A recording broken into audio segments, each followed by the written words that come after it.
Hi, my name is Josh Apple. I'm an instructor at the Raspberry Golf Academy. Today I'm at Raspberry Falls in Leesburg, Virginia, and I'm going to talk about the difference between a chip and a pitch. Those are two of the most common short game techniques, and they are in fact different. A lot of people think they're the same or get them backwards. But today I'll explain to you the difference between a chip and a pitch and when to use each particular one. Knowing the difference between a chip and a pitch is crucial in a round of golf. A chip is a shot that rolls as much or more than it carries. So it's going to be a lower shot that rolls out to the flag. You see a lot of people chip with 7 irons, 8 irons, 9 irons, because all you're trying to do is get it on the green and let it release to the hole. You don't need a lot of carry. In fact, a chip can only carry about 10 to 12 yards. If you need to carry a shot past that, then you'd be going into pitching. So if you use a reference point as when the club is parallel to the ground here, which is about waist height, anything below that is a chip. So if I'm swinging down here, that's a chip. Now if I need to carry it more than 10 yards, up to about 60 yards, then you would go into pitching. So using our same reference point here, anything past that is now pitching. So a pitch is going to fly more than it rolls. So anytime you need to carry a distance without a whole lot of roll is when you're going into pitching.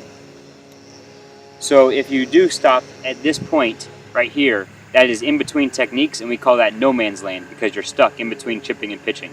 So make sure you have a defined technique in mind, whether you're trying to chip it, let it roll to the target, or you're trying to pitch it and fly more of the way to the target.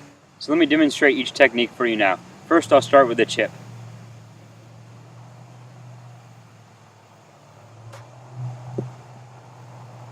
Notice I just rocked my shoulders, I didn't use my wrists, I didn't use my lower body. It was simply an extension of putting, just rocking my shoulders, very small swing. Next I'll go into pitching.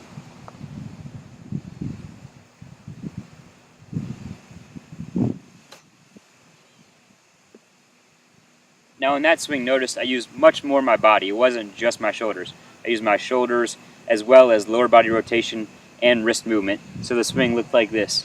A lot more moving body parts similar to a full swing. Let me demonstrate the two techniques for you now again from a different angle, from down the line. I'll start with the chip.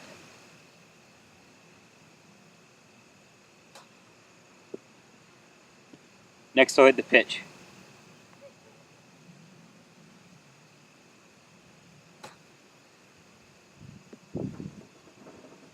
So as you can see from those two shots, two very different characteristics. A higher shot with less roll, a lower shot with more roll. So make sure you define which technique you're using next time you're around the greens. And that is the difference between a chip and a pitch. I'm Josh Apple, that's your tip of the day.